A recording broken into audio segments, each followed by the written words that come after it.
Hello everybody, welcome to Football TTR, and finally the transfer window has ended, and what an amazing transfer window this was. This transfer window was easily comparable to any of the Game of Thrones seasons or episodes because they had इस season इस transfer window में इतने drama, इतने rumors, इतने switching of allegiances of players leaving their childhood club, but amazing. Everybody will agree with me that this was the best transfer window they've ever witnessed. So today I'll be talking about top 10 most significant signings which will have a positive impact on, or at least help your club in stabilizing their position and will let you improve in next season. I've There has been condition while making this video that I have tried to pick only one signing per club so that we can talk about different clubs and different type of players. So let's get into this video. So at number 10, it's Memphis Depay. Anybody who follows football knows that Messi has left his childhood club Barcelona, and replacing Messi is near about impossible for anyone. But I think Memphis at least will give you a decent enough stabilization in this season. अगर last season के stats के बारे में बात करें तो Memphis Depay score 20 goals and had 12 assists and had 0.99 goals and assists per 90 minutes, whereas Messi had 1.16 goals and assists per 90 minutes. And as I said, I have already said कि Messi को replace करना impossible है, but I think थोड़ा control में रहेगा, थोड़ी चीज़ें stabilise रहेंगी. Griezmann was the second best player he only had 0.69 goals and assists per 90 minutes. In terms of chance creation, Depay was obviously better than everybody else except for Messi. He created 60 chances in last season at Lyon, whereas Alba was closest to him, who had 51 chances.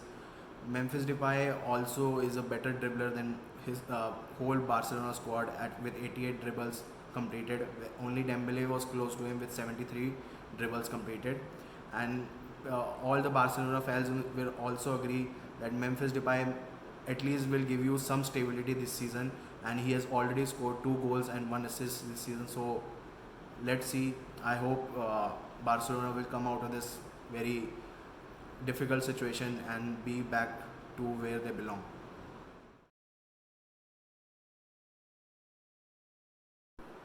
So Inter finally broke Juventus's dominance last season and finally won the Scudetto, but because of some financial issues they had to sell two of the best players, Achraf Hakimi and Romelu Lukaku. So they replaced Hakimi with Denzel Dumfries, who is a Dutch fullback, and I think Dumfries is a good replacement for him. Obviously he does not have as great attacking output as Achraf Hakimi, who had 7 goals and 8 assists, whereas Dumfries only had 2 goals and 6 assists. But I think with better players around him, he will perform better uh, because as per my research, he had 1.1 chance creation per 90 compared to Hakimi, who created 1 chance only per 90 minutes. And Dumfries is more defensively sound than Hakimi, who had 3.1 tackles per interception per 90, and Hakimi had only 2. So obviously I don't think so Inter will win Serie A again, but with help of Dumfries they will be able to at least will give at least good competition to Juventus again this season, and maybe win domestic cup with help of good balanced squad.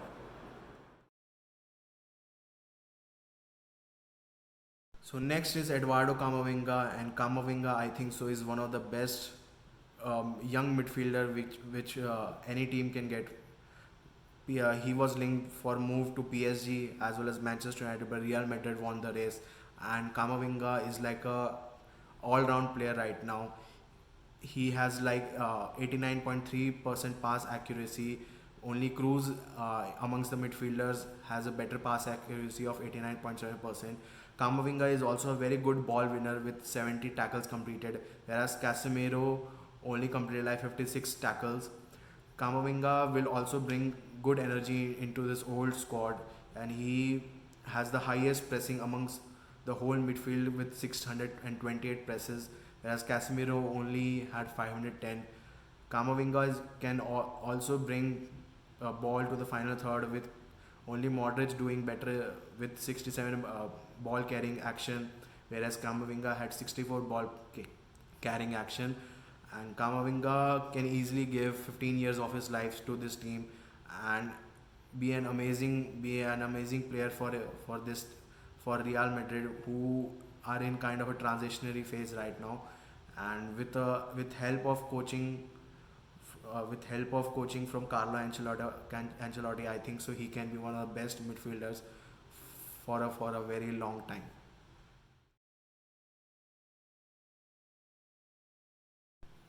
So next is Rodrigo De Paul, which I think will be an important signing for Atletico Madrid. I think so. It's like a match made in heaven. De Paul played an important role in Argentina's campaign for winning Copa America this year, and I think so. De Paul will easily improve Atletico in so many ways, because except for Koke, who completed 215 passes into the final third, uh, and nobody was close to him. And DePaul, where that's where DePaul comes in. DePaul will completed like 182 passes into the final third last season. He was one of the best chance creator in Serie A, and he created 89 chances. And amongst the whole Atletico team, only Carrasco made like 44 chances. And I think so that's where DePaul comes in as a key chance creator in this team. He also is like a perfect player for Diego Simeone, because he's extremely hardworking off the ball, and it's amongst the whole squad of Atletico Madrid. He's the fourth best pressing player, and with the signing of De Paul, I think so. Yeah, you can easily make Atletico the favorite for the title. So obviously for Real Madrid, this is a very bad news, but I think De Paul will elevate the level of Atletico Madrid to new heights.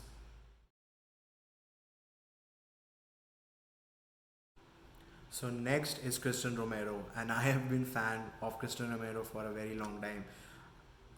Christian, after selling Toby Alderweireld and Juan Foyth, Spurs are a little bit lighter in defense, and Christian Romero will be an extremely important player for them.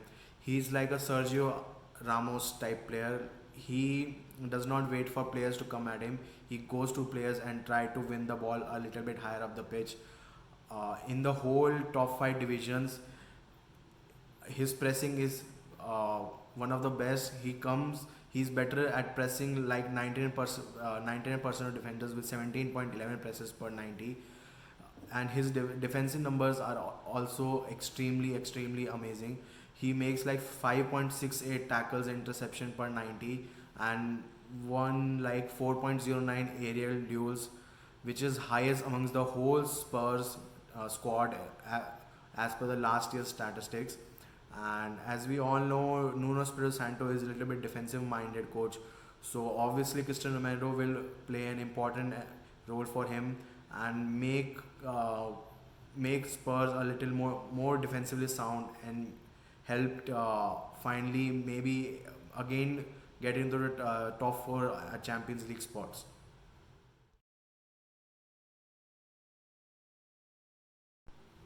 Mike Maignan comes at the number 5 spot.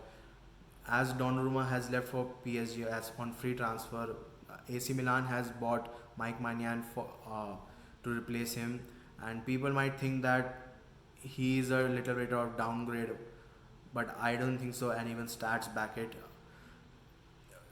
Mike Maignan won Ligue 1 last year, and he was the best goalkeeper in the whole league. He has a better save percentage with 79.4%, whereas Donnarumma only at 71.2%. People will say maybe quality of shots that Maignan was facing was lesser than Donnarumma, but his good shot faced per 90 is like 0.26, whereas Donnarumma only at 3. So I don't think so he will have too much problem in adjusting with that. And he has a better save xg with 4.8 he saved 4.8 expected goals, whereas Donnarumma only like had 2.7 expected goals. So Maignan, it's like not an upgrade on Donnarumma, but AC Milan will not miss Donnarumma too much with Maignan coming in as his replacement.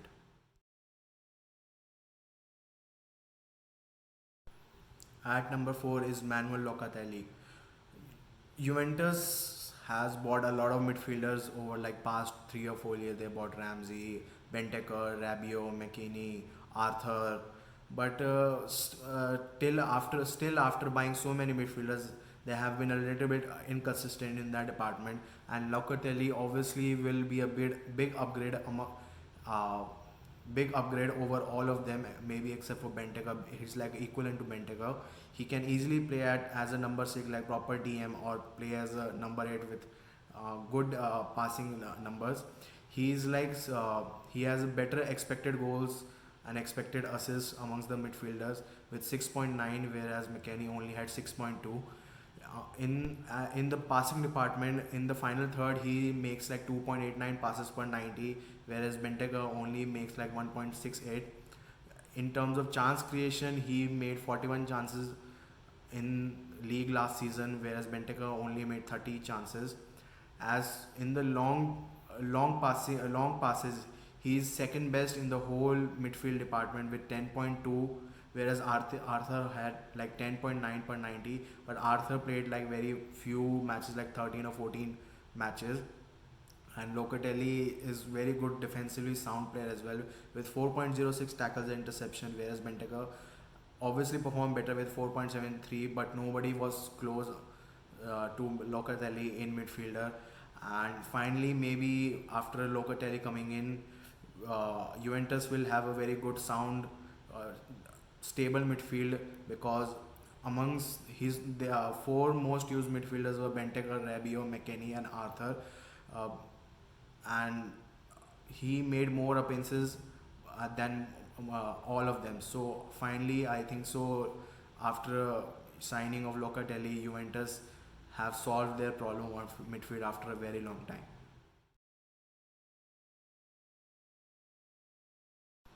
At number 3, I have put Nuno Mendes to PSG. Amongst the whole PSG transfer, I could have easily picked anyone like Lionel Messi or Wijnaldum or Sergio Ramos or Ashraf Hakimi, but Nuno Mendes, I think so, is a big upgrade at left back. Uh, Left back was earlier occupied by Kurzawa last season, and he has not played very well. And Nuno Mendes is a big upgrade on him.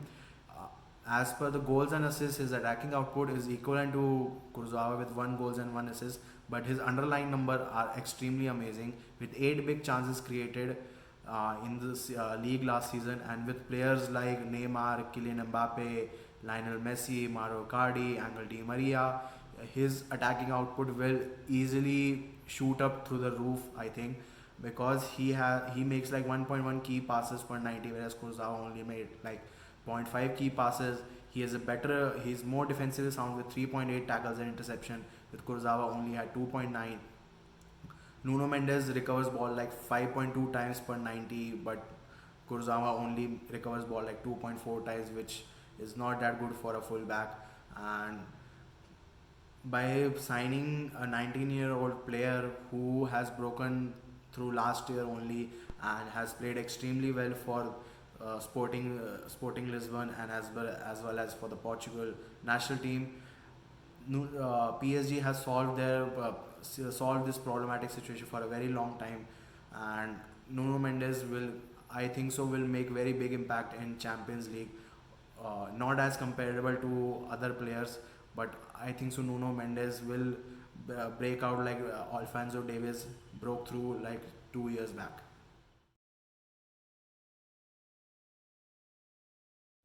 Next is Raphael Varane, and United had a very great transfer window with signing like Jadon Sancho and Cristiano Ronaldo. But I think so Rafael Varane will have the most impact on this team. Scoring goals for Manchester United was not a big problem last year, with having the second best goal scoring record in the league last season. And Varane is a definite upgrade over Lindelof. Obviously, he's defensively very sound, but being defensively sound is not enough for a Manchester United defender. He has a better long pass completion rate with 11.5 per 90, and his ball passing completion percentage is like 83.2. Average distance his passes travels is like 1200 yards per 90, whereas Harry Maguire has a better travel distance with 1258. Varane is better aerially than Lindelof with 75.3 percentage, and Lindelof only has like 65.7.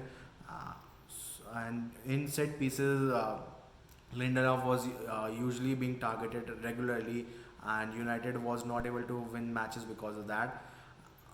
Varane is also has a better ball recovery win percentage with 56%, whereas Lindelof has only like 47%. With a better recovery speed, he's a perfect partner for Harry Maguire. And in the Wolves game, they finally got a clean sheet after 11 matches. And is it a coincidence? I don't think so. So Varane will be a more important and influential signing for Manchester United. So at number one is Romelu Lukaku, and Romelu Lukaku is like a beast for scoring goals, and that's where Chelsea lagged last season. And only Jorginho, who was their highest scorer, like scored like 7 goals in the whole competition of Premier League last season, whereas Romelu Lukaku scored like 24 goals in Serie A. His attacking output is also amongst best in the whole Chelsea squad, with Timo Werner has like 0.48 goals and assists per 90, whereas Romelu Lukaku has like 1.09 goals and assists per 90.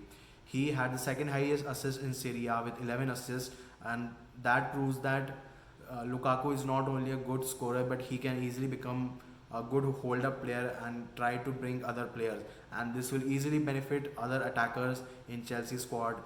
It will benefit Christian Pulisic, Timo Werner, Kai Havertz, and Hakim Ziyech and Mason Mount. And this will elevate Chelsea to a newer level and help them easily score a tremendous amount of goals. And Romelu Lukaku is like, I think so, will obviously succeed at Chelsea, because all he does is score goals and have a great attacking output.